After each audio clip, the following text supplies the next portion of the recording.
잘 읽으셨습니다. 우리 옆에 계신 분 인사하도록 하겠습니다. 오늘도 은혜 가운데 충만합시다. 오늘도 은혜 가운데 충만하십시다. 하나님이 주시는 은혜가 오늘 특별 새벽 기도회 10번째 날 새벽에도 함께 하시기를 소망하면서 주신 말씀을 가지고 그분이 오셨다라는 제목으로 말씀을 증거하겠습니다. 오늘은 베데스다 연못가에 예수님께서 38년 된 오랜 병자를 만나시고 그를 고치시는 사건, 근데 그 고치시는 사건의 날짜가 공교롭게도 안식일이었기 때문에 안식일과 관계돼서 유대인들이 격렬하게 예수님에 대해서 시비를 걸고 있는 그 장면의 시작이 되겠습니다. 자, 오늘 이 본문의 말씀을 조금 이해하기 위해서 앞에 1절과 2절, 3절에 있는 내용들을 조금 좀 풀어서 말씀을 한번 다시 좀 전하겠습니다. 자, 1, 2, 3절 한번 다시 읽어보십시오. 자, 1절부터 3절까지 그 후에 시작.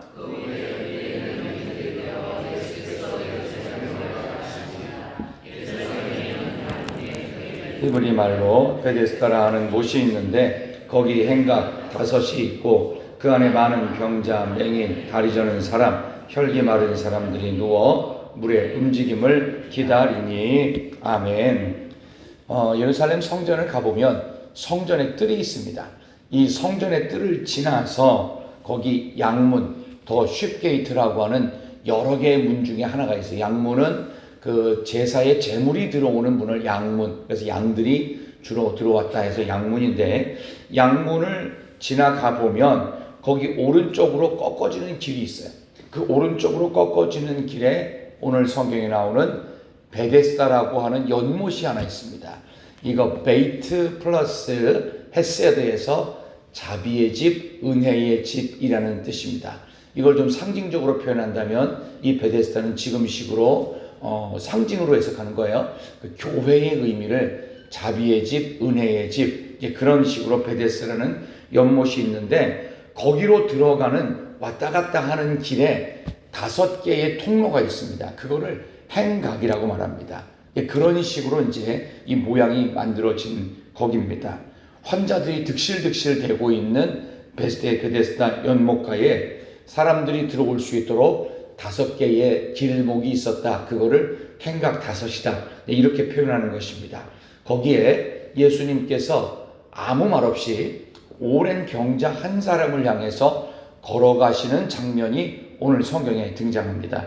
그게 4절, 5절의 내용이 나오고 그 중간에 가로 열기가 이렇게 돼 있어요. 이렇게 표시가 이렇게 돼 있는 게 있어요. 성경에 보면은. 그래서 물의 움직임을 기다리니라는 3절 끝에 나오는 부분하고 그 다음에 4절에 이는 천사가 가끔 못에 내려와 무슨 물을 움직이게 하는 이 4절 내용, 여기에 보면은 이 중간에 가로놓기를 한 부분인데 이거는 뭐냐 하면은 이런 기록이 있기도 하고 없기도 하고, 어떤 사본에는 이런 이야기가 미신처럼 내지는 어떤 전설처럼 내려오는 얘기인데 이런 이야기가 있는 사본도 있고 없는 사본도 있더라. 근데 여기는 사본을 추가해서 성경에 들어왔지요. 어쨌든 38년 된 병자가 있는 이곳을 향해서 예수님께서 가셨어요. 그리고 그래서 5절에 38해 된 병자가 있더라라고 나오죠. 그 다음에 6절을 보시면 예수께서 그 누운 것을 보시고 병이 벌써 오랜 줄 아시고 이르시되, 예수님의 질문은 딱 하나였어요. 자, 6절 끝에 예수님이 병자에게 뭐라고 묻죠? 내가 낫고자 하느냐. 이거는 좀 엉뚱해 보이는 질문입니다. 왜냐하면은 병든 사람인데, 다 병든 사람인데 낫고자 하는 마음이 없겠어요? 당연히 낫고자 하죠. 여러분들이 의사 찾아갔어요. 근데 의사가 딱 문진을 하면서 어디가 어떻게 아프십니까? 라고 묻는 게 맞지, 환자께서 병이 낫기를 원해서 여기 오셨습니까? 이렇게 묻는 거하고 똑같은 거예요. 근데 예수님께서 이렇게 물으셨을 땐 엉뚱한 질문, 몰라서 묻는 게 아니라 알고 묻는 거예요. 왜냐하면 딱 봐도 이 사람이 너무 오랜 동안 병을 앓고 있는데, 몇 년이요? 38년. 이 오랜 동안 병을 앓고 있는데 안 낫는 게 보인 거예요. 안 낫고 있는 게 보인 거예요. 그러니까 일부러 예수님께서 물으신 거죠. 자, 6절 말씀 한번 다시 읽겠습니다. 6절과 7절 읽습니다. 시작.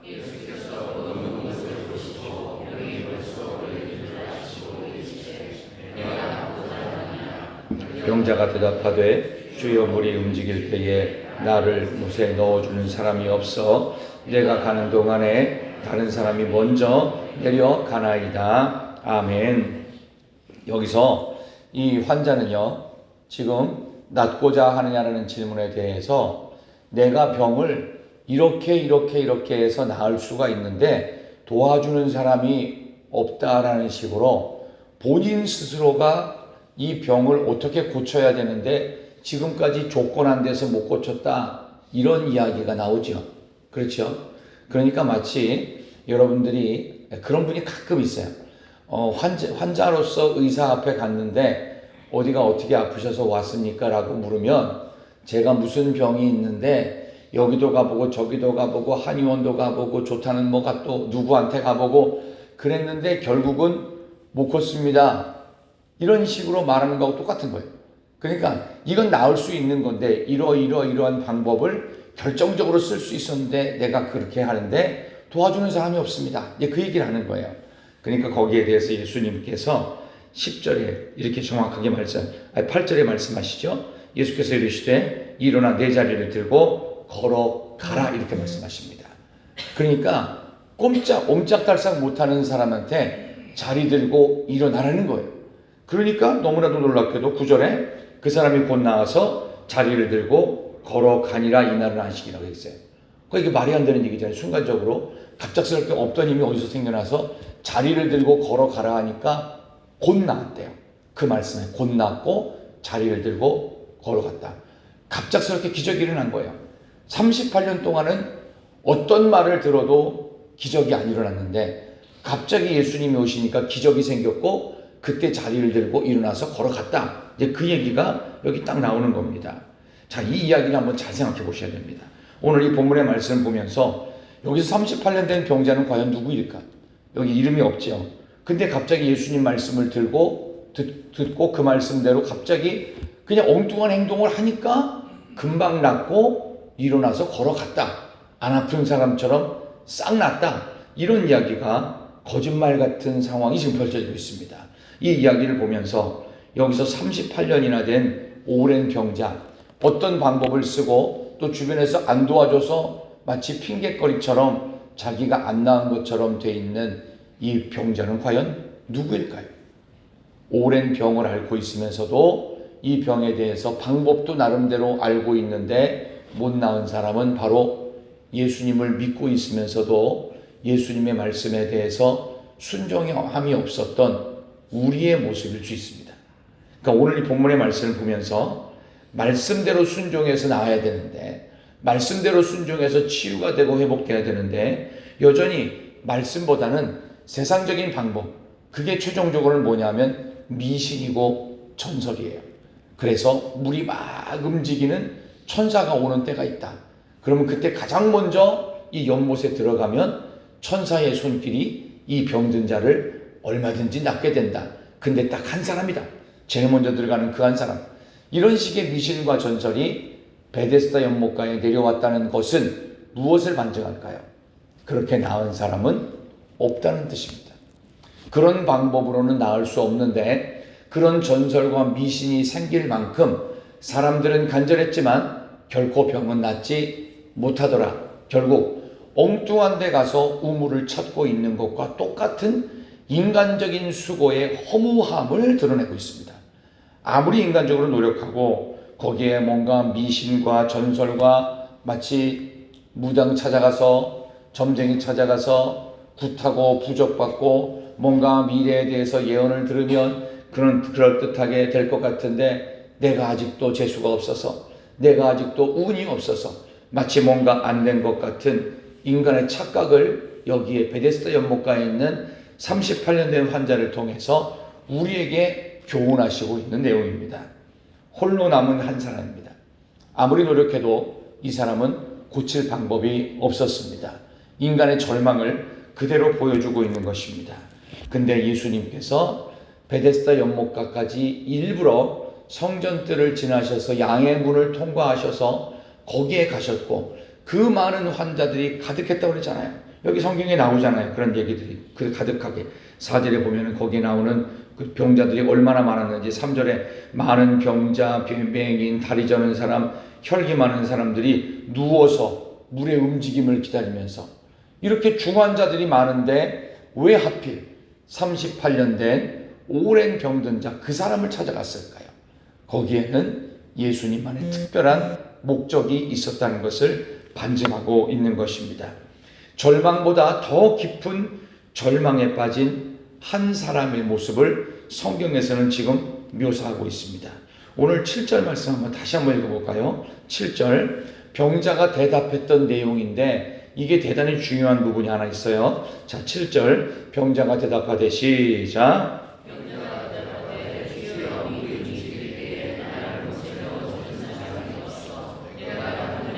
다른 사람이 먼저 내려가나이다. 아멘. 제일 중요한 단어가 뭐냐 하면은 나를 못에 넣어주는 사람이 없어 라는 것입니다. 나를 못에 넣어주는 사람이 없다. 이거를 영어 성경으로 보니까 I have no one. 나에게는 아무도 남아있지 않습니다. 그러니까 내 주변에 아무도 없다는 뜻이에요. 도와줄 사람도 없고 아무도 없다. 그게 무슨 얘기냐면 나 자신이 없다는 뜻입니다. I have no one. 내 주변에 아무도 없어요. 절망 중에 최고 절망이에요.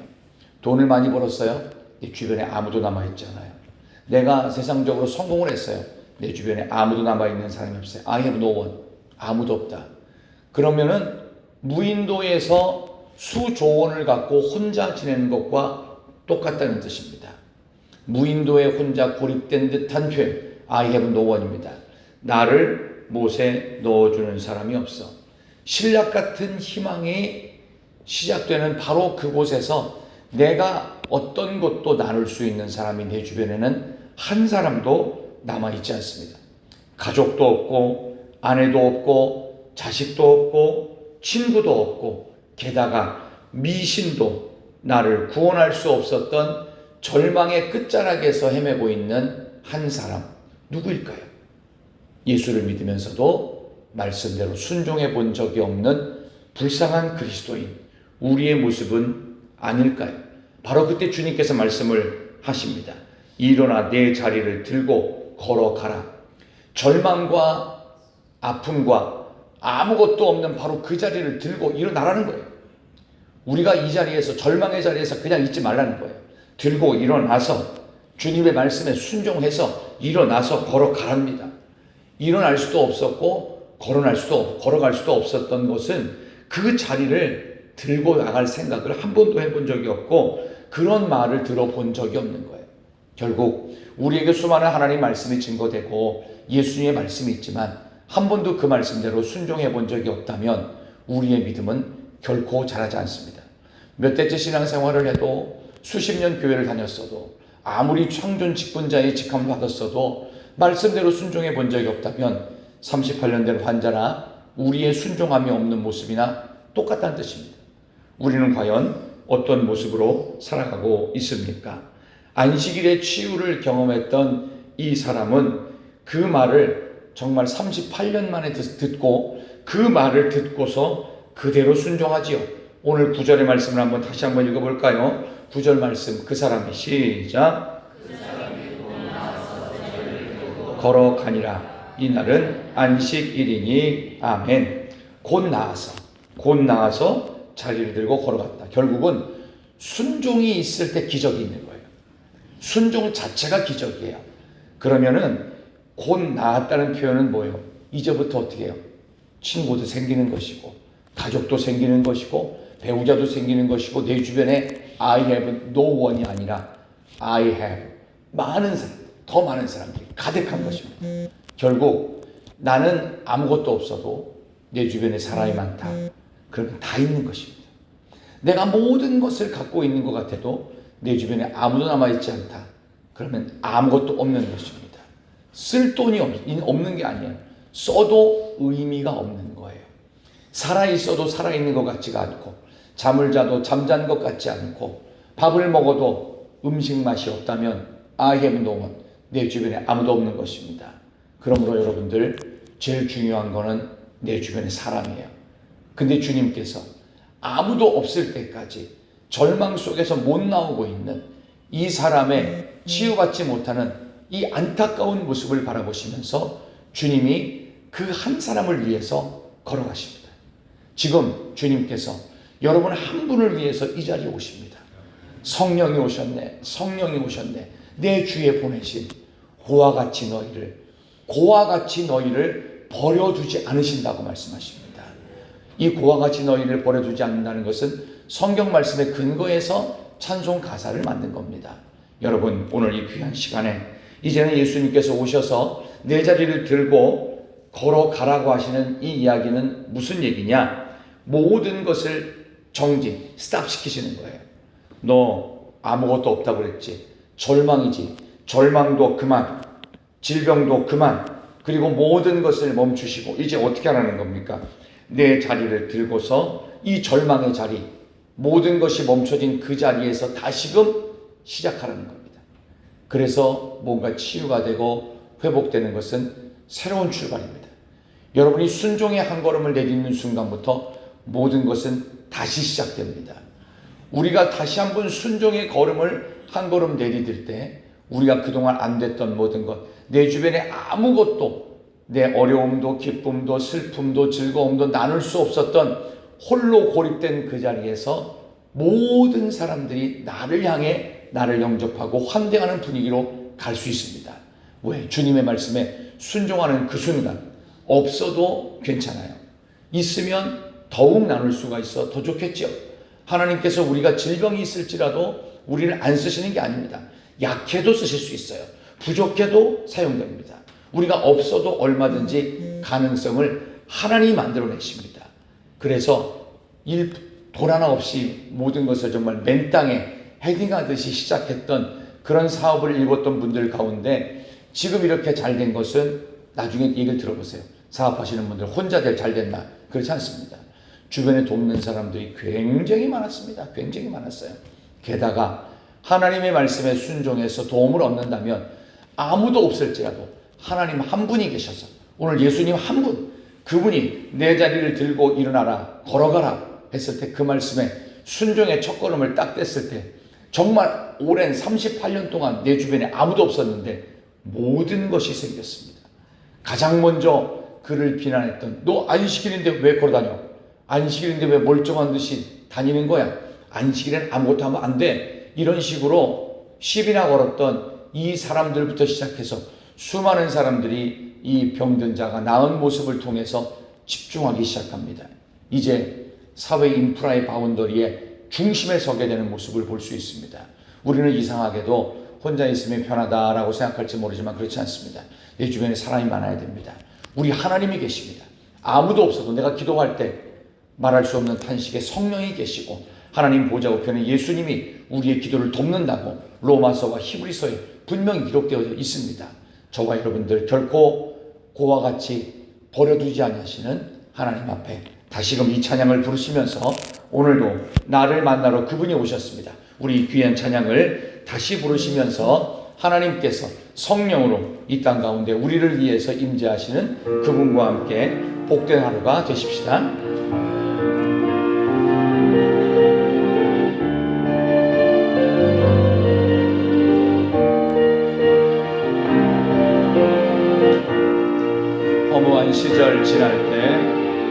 허무한 시절 지날 때 기쁜 한숨 내쉴 때 그런 풍경 보시며 단식하는 분인데 고와 같이 너희를 버려두지 않으리 내가 너희와 영원히 함께하리라. 성령이 오셨습니다.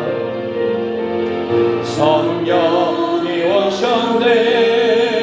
성령이 오셨네. 내 주에 보내신 성령이 오셨네. 우리 인생 가운데 지쳐져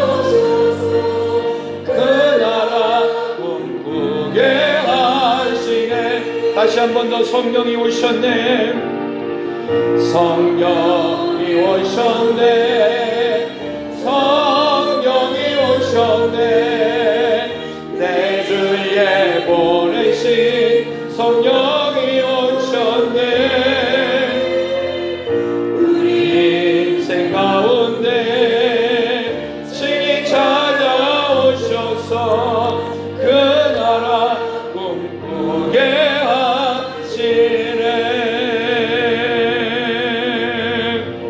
하나님 아버지 감사합니다. 오늘 그분이 우리에게 오셨습니다. 아버지 하나님, 내 주변에 가족도 아내도 친구도 자식도 어떤 것도 내 주변에는 아무 사람이 없습니다. 나 자신마저 잃어버리는 절망의 끝자락 가운데 내 주변에 아무도 없는 것 같고, 내 아픔, 내 절망, 나의 여러 가지 힘든 부분, 아무도 나를 이해해 주지 못한다고 생각하는 바로 그곳에 주님이 나를 찾아오시면서 내가 낫고자 하느냐, 내가 낫고자 하느냐 우리에게 질문하시면서 내 자리를 들고 절망과 시면의 아픔과 아버지는 아무도 없는 이 자리를 들고 걸어가라 말씀하십니다.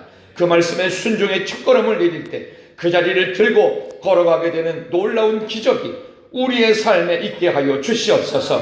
순종을 통한 기적이 이 나라 대한민국 가운데 생기게 하여 주시옵소서. 믿음 있는 국회의원들이 믿음의 한 걸음을 다시금 순종으로 걸어가게 하여 주시옵소서. 아버지 하나님, 우리의 가정이 순종의 한 걸음을 내딛게 하여 주시옵소서. 우리 온 교회가 전도하는 일에, 영혼을 구원하는 일에 순종하는 한 걸음을 내딛게 하여 주시옵소서. 기도하는 일에, 말씀을 보는 일에, 아버지는 예배 드리는 일에 순종의 한 걸음을 더욱 내딛어서 이번 한 주간도 오늘 하루도 주님과 동행하는 승리의 간증이 우리 모두에게 있게 하여 주시옵소서. 오늘 우리 자신을 위해서, 우리 한 사람을 위해서 이 자리에 임재하신 예수 그리스도의 이름으로 간절히 기도드리옵나이다. 아멘.